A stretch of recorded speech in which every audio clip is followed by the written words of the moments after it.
শিক্ষার্থী বন্ধুরা, আর ফাউন্ডেশনের পক্ষ থেকে আমি রাসেল আহমেদ আপনাদের সবাইকে স্বাগত জানাচ্ছি আজকের টিউটোরিয়ালে।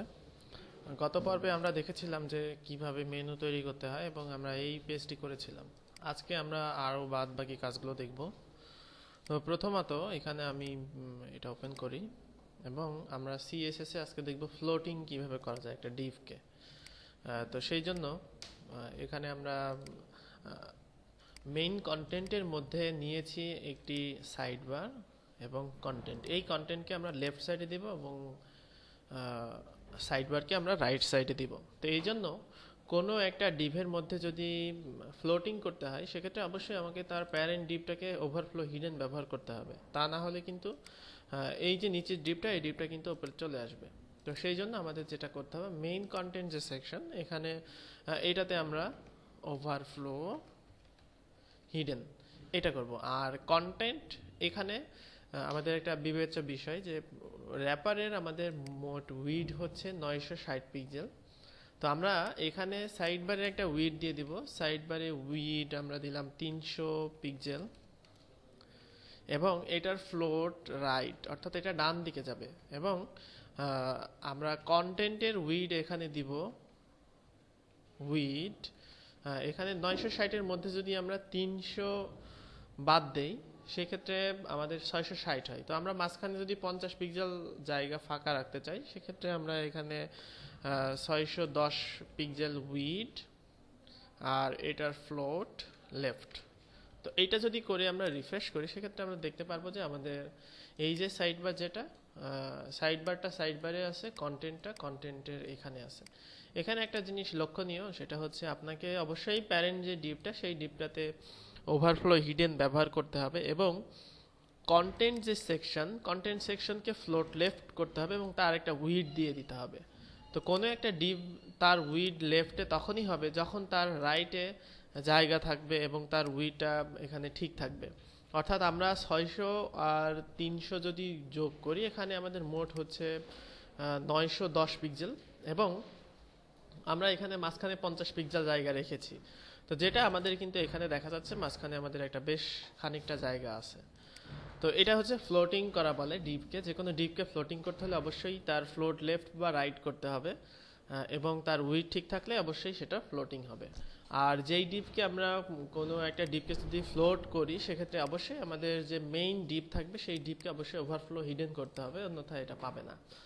তো একইভাবে আমরা ফুটারে এখানে দেই, ফুটারের ব্যাকগ্রাউন্ড আমরা কালো রঙের ব্যাকগ্রাউন্ড দেই।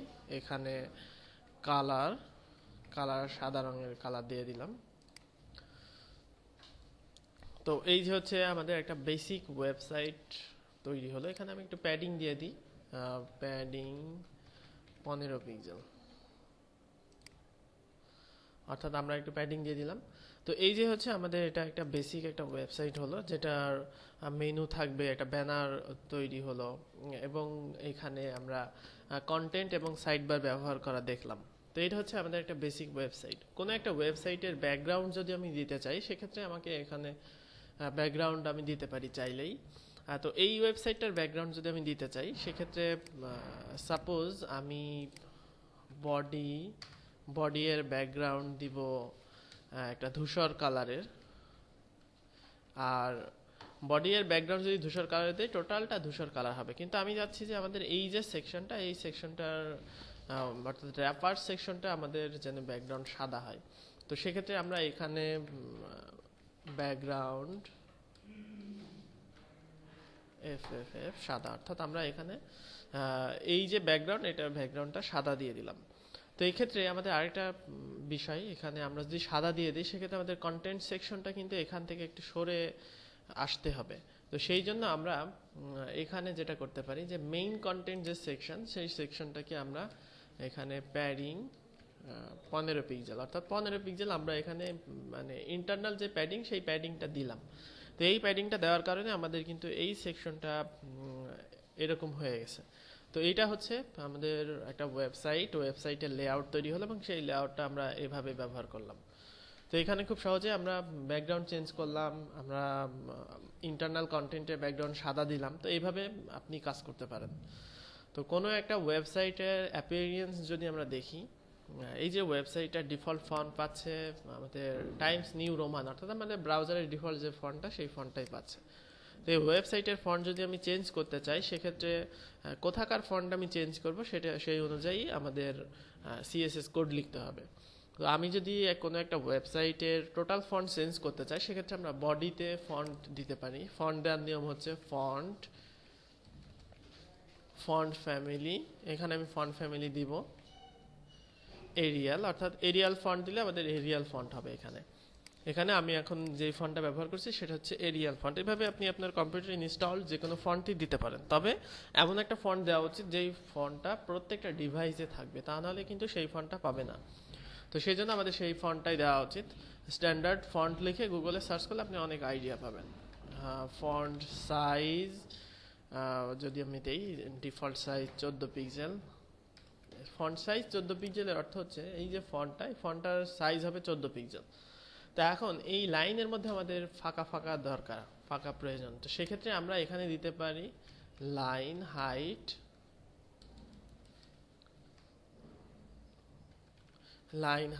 25 পিক্সেল, অর্থাৎ আমরা 25 পিক্সেল প্রত্যেকটা লাইনের উচ্চতা 25 পিক্সেল করে রাখবো। তো এটা হচ্ছে লাইন হাইট। তো আমরা একটু কমিয়ে দেই, এখানে 22 পিক্সেল বা 20 পিক্সেল দেই। আচ্ছা, তো এখানে দেখা যাচ্ছে যে এইটা হচ্ছে লাইন হাইট এখন আমাদের ঠিক আছে। তো এটা হচ্ছে আপনি ওয়েবসাইটের অ্যাপিয়ারেন্স যদি চেঞ্জ করতে চান সেক্ষেত্রে এখানে করতে পারেন। তো কোনো একটা ওয়েবসাইটে আপনি যদি অন্য কোনো ফন্ট দিতে চান সেক্ষেত্রে আপনাকে যেতে হবে, আমরা অন্যভাবে গুগল ফন্ট ব্যবহার করা, গুগল ফন্ট থেকে আমরা দেখে নিতে পারি। তো এইভাবেই আপনি কোনো একটা ডিভকে ফ্লোট করতে পারেন এবং আপনি চাইলে ব্যাকগ্রাউন্ড দিতে পারেন। এবং আমরা আগামী ক্লাসে দেখব যে কিভাবে একটা ইমেজকে ব্যাকগ্রাউন্ড হিসেবে ব্যবহার করা যায়। অর্থাৎ কোনো একটা ওয়েবসাইটে এখানে বিভিন্ন ধরনের আমরা দেখি যে বিভিন্ন ধরনের প্যাটার্ন থাকে বা ব্যাকগ্রাউন্ডে একটা পিকচার থাকে সেটা। তো আমরা চাইলে এখনই দেখে নিতে পারি এটা। এখান থেকে আমরা ইমেজেসে সেই পিকচারটাকে অবশ্যই এনে নিতে হবে। তো আমরা উইন্ডোজের যে ডিফল্ট একটা পিকচার থাকে সেটা আমরা নিয়ে নেই। তো আমরা এখান থেকে উইন্ডোজের ডিফল্ট যে কোনো একটা পিকচারকে ব্যাকগ্রাউন্ড হিসেবে দিব। তো সেই জন্য আমরা এখানে এইটাকে কপি করে নিলাম এবং এখানে আমাদের ইমেজেসের মধ্যে আমরা পেস্ট করে দিলাম। তো এখন এই যে ইমেজ, এইটার নামটা আমি নিয়ে নিলাম ইমেজ 3 জেপিজি। এইটা আমরা এখন ব্যাকগ্রাউন্ডে সেট করব। তো ব্যাকগ্রাউন্ডে সেট করার জন্য আমাদের যেই কোডটা দিতে হবে ব্যাকগ্রাউন্ড, এখানে দিতে হবে ইউআরএল, অর্থাৎ আমরা একটা ইউআরএল হিসেবে ব্যবহার করব ইমেজকে। তো এই যে ইমেজটা আছে আমাদের ইমেজ ইমেজেস ফোল্ডারে এবং তার মধ্যে আছে এই নামে। তো এইটা যদি আমি দেই সেক্ষেত্রে আমাদের ব্যাকগ্রাউন্ডটা এখানে চলে আসবে এখানে। তো এখন এই ব্যাকগ্রাউন্ডে আরও কিছু সেটিংস আছে, যেমন আমি যে এখন স্ক্রল করছি আমাদের ব্যাকগ্রাউন্ডটা কিন্তু মুভ হচ্ছে। তো আমরা যদি চাই যে এই ব্যাকগ্রাউন্ডটা মুভ না হোক সেই জন্য আমরা এখানে করতে পারি, প্রথমে দিতে হবে নো রিপিট। নো রিপিটের কথা হচ্ছে অর্থ হচ্ছে আমরা এই ব্যাকগ্রাউন্ডটা যদি ছোট করি সেক্ষেত্রে দেখবো যে এই ব্যাকগ্রাউন্ডটা এখানে একটা এসছে, এখানে একটা এসছে, এখানে একটা এসছে, এই যে রিপিট হচ্ছে এটাকে বলা হচ্ছে নো রিপিট। আর এখানে আমি যদি কোনো একটা ব্যাকগ্রাউন্ডকে রিপিট করতে চাই আমাকে রিপিট দিতে হবে। তো এখানে আমি রিফ্রেশ করি, এখন আমরা নো রিপিট দিয়েছি। নো রিপিট দেওয়ার কারণে এটা কিন্তু একটাই এসেছে ব্যাকগ্রাউন্ডটা, কিন্তু আমরা যদি রিপিট করতে চাই সেক্ষেত্রে এখানে রিপিট দিতে হবে।